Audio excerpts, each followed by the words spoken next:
সাধারণকালের চতুস্ত্রিংশ সপ্তাহ বৃহস্পতিবার। প্রথম পাঠ প্রবক্তা দানিয়েলের গ্রন্থ, 6 অধ্যায়, পদ সংখ্যা 4, 6 এবং 12 থেকে 28। স্বয়ং ঈশ্বরই সিংহদের কবল থেকে দানিয়েলকে উদ্ধার করলেন। একসময় মেদীয় রাজা দারায়ুস তার সমগ্র রাজ্যের ভার দানিয়েলের হাতে তুলে দেবার কথা ভাবতে লাগলেন।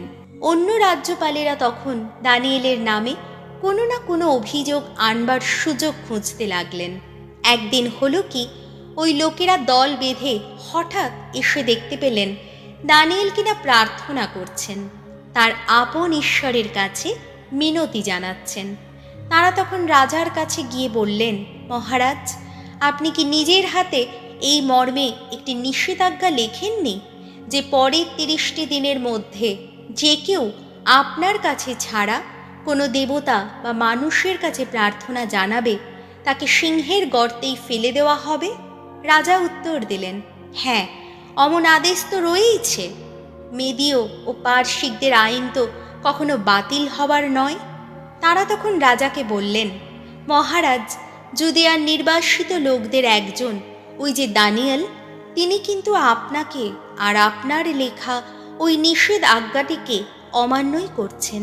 তিনি তো দিনে 3 বার করে তার নিয়মিত প্রার্থনা চালিয়েই যাচ্ছেন। এই কথা শুনে রাজা খুবই ক্ষুব্ধ হলেন। মনে মনে তিনি স্থির করলেন দানিয়েলকে বাঁচাতেই হবে। সূর্যাস্ত পর্যন্ত তিনি একটা উপায় খুঁজতে লাগলেন, কি করে তাকে রক্ষা করা যায়। তখন ওই লোকেরা দল বেঁধে রাজার কাছে গিয়ে এবার তাকে বললেন, মহারাজ, মনে রাখবেন, মেদীয় ও পারসিকদের আইন অনুসারে রাজার জারি করা কোনো নিষেধাজ্ঞা বা বিধি কখনো বদলানো চলে না। শেষে রাজা হুকুম দিলেন যে দানিয়েলকে নিয়ে এসে যেন সিংহের গর্তে ফেলে দেওয়া হয়। দানিয়েলকে তিনি বললেন, যার সেবা তুমি এমন নিষ্ঠার সঙ্গেই করে থাকো, তোমার সেই ঈশ্বর নিজেই বরং তোমাকে রক্ষা করুন। তারপর একখানা বড় পাথর এনে সেই গর্তের মুখে বসিয়ে দেওয়া হলো। দানিয়েলের ব্যাপারে এই যা করা হলো তার যেন কোনো পরিবর্তনই না হয়। সেই জন্যে রাজা তার নিজের আংটি দিয়ে এবং তার অধ্যক্ষদের আংটি দিয়ে পাথরখানির ওপর শিল মোহর করে দিলেন। তারপর তিনি নিজের প্রাসাদে ফিরে এলেন। তিনি সারা রাত উপোস করেই রইলেন। কোনো উপপত্নীকেও নিজের কাছে আসতে দিলেন না তিনি। চোখে তার ঘুমও এলো না। ভোরের প্রথম আলো দেখা দিতেই রাজা বিছানা ছেড়ে উঠে সিংহের সেই গর্তটির দিকে ছুটে গেলেন। গর্তের কাছে পৌঁছে তিনি কাতর কণ্ঠে দানিয়েলকে ডাকলেন। তিনি বলে উঠলেন, জীবনময় ঈশ্বরের সেবক দানিয়েল, তুমি যার সেবা এমন নিষ্ঠার সঙ্গেই করে থাকো, তোমার সেই ঈশ্বর কি সিংহদের গ্রাস থেকে তোমাকে রক্ষা করতে পেরেছেন?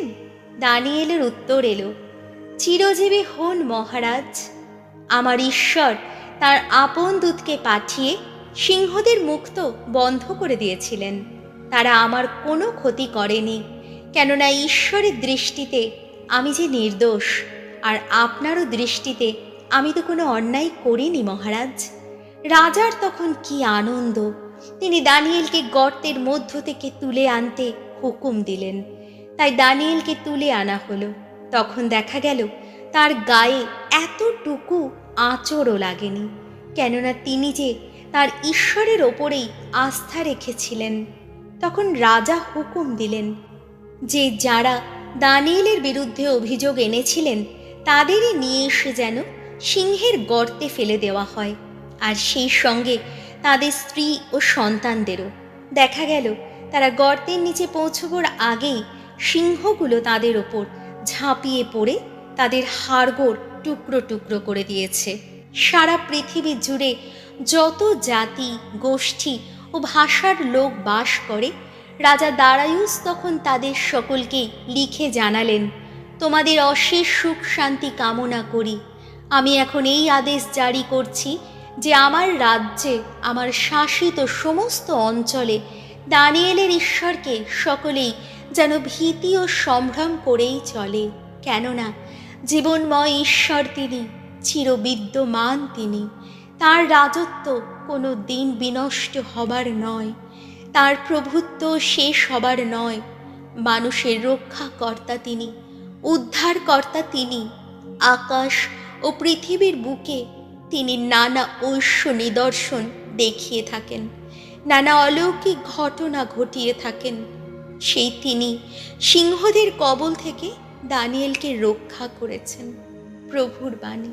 যুবক ত্রয়ের গীতিকা ধুয়ো। তার স্তবগান করো, চিরদিন করো তার জয়গান। শিশির ও তুষার বলো তোমরা, ধন্য ধন্য প্রভু। তার স্তবগান করো, চিরদিন করো তার জয়গান। ধুয়ো। তার স্তবগান করো, চিরদিন করো তার জয়গান।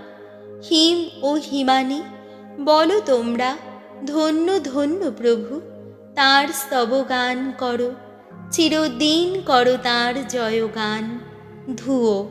তার স্তবগান করো, চিরদিন করো তার জয়গান। বরফ ও তুহিন বলো তোমরা, ধন্য ধন্য প্রভু। তার স্তবগান করো, চিরদিন করো তার জয়গান। ধুয়ো। তার স্তবগান করো, চিরদিন করো তার জয়গান। দিন ও রাত্রি বলো তোমরা, ধন্য ধন্য প্রভু। তার স্তবগান করো, চিরদিন করো তার জয়গান। ধুয়ো। তার স্তবগান করো, চিরদিন করো তার জয়গান।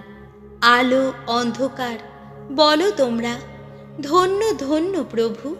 তার স্তবগান করো, চিরদিন করো তার জয়গান। ধুয়ো। তার স্তবগান করো, চিরদিন করো তার জয়গান। মেঘ ও বিদ্যুৎ বলো তোমরা, ধন্য ধন্য প্রভু। তার স্তবগান করো, চিরদিন করো তার জয়গান। ধুয়ো। তার স্তবগান করো, চিরদিন করো তার জয়গান। সমগ্র পৃথিবী বলো বারবার, ধন্য ধন্য প্রভু। তার স্তবগান করো, চিরদিন করো তার জয়গান। ধুয়ো। তার স্তবগান করো, চিরদিন করো তার জয়গান। বাণী বন্দনা। জয় জয় প্রভুর জয়। তোমরা সোজা হয়ে দাঁড়াও, তোমরা মাথা তুলেই দাঁড়াও। আর দেরি নেই, এলো মুক্তির দিন। জয় জয় প্রভুর জয়। লুক রচিত মঙ্গল সমাচার 21 অধ্যায়, পদ সংখ্যা 20 থেকে 28। ধ্বংসকালের দিনে জেরুজালেমের চরম দুঃখ দুর্দশা। যিশু একদিন তার শিষ্যদের বললেন, তোমরা যখন দেখবে সৈন্যদল জেরুজালেম ঘিরে ফেলেছে, তখনই যেন তার সর্বনাশ ঘটতে আর বেশি দেরি নেই। তখন যারা জুদেয়ায় থাকবে তারা যেন পার্বত্য অঞ্চলে পালিয়ে যায়, যারা জেরুজালেমে থাকবে তারা যেন শহর ছেড়ে চলে যায়, আর যারা গ্রামাঞ্চলে থাকবে তারাও যেন জেরুজালেমে এসে না ঢোকে। কারণ সেই দিনগুলি হবে মহাশাস্তির দিন, শাস্ত্রের সমস্ত কথা সত্য হবার দিন। হায় রে সেই মায়েরা যারা তখন সেই দিনগুলিতে গর্ভবতী থাকবে, কিংবা যাদের কোলে থাকবে দুধের শিশু। কারণ দেশের ওপর তখন নেমে আসবে চরম দুঃখ দুর্দশা। এই জাতির বিরুদ্ধে জাগ্রত হবে ঈশ্বরের মহাক্রোধ। লোকেরা তখন প্রাণ হারাবে তলোয়ারের আঘাতে। তাদের বন্দি করে দিয়ে যাওয়া হবে বিজাতীয়দের যত দেশে, যতদিন বিজাতীয়দের ক্ষমতার যুগ সম্পূর্ণ শেষ না হয়, ততদিন তাদের পায়ের তলায় জেরুজালেম দলিতই হতে থাকবে। তারপর এক সময় সূর্যে, চাঁদে ও আকাশের তারায় নানা অশুভ নিদর্শন দেখা যাবে। পৃথিবীর সকল জাতির মানুষেরা তখন উদ্বেগের জ্বালায় জ্বলতে থাকবে। সমুদ্রের তরঙ্গ গর্জনে তারা দিশেহারা হয়ে পড়বে। জগৎ সংসারের ওপর যা কিছু ঘনিয়ে আসছে, আগে থেকে তার কথা ভেবে মানুষ ভয়ে ম্রিয়মাণ হয়ে পড়বে।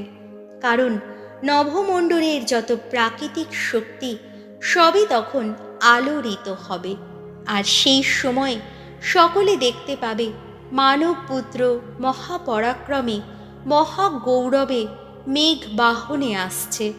ওসব যখন ঘটতে শুরু করবে, তখন তোমরা সোজা হয়ে দাঁড়িও, মাথা উঁচু করেই দাঁড়িও, কারণ তোমাদের মুক্তির দিন আসতে আর দেরি নেই।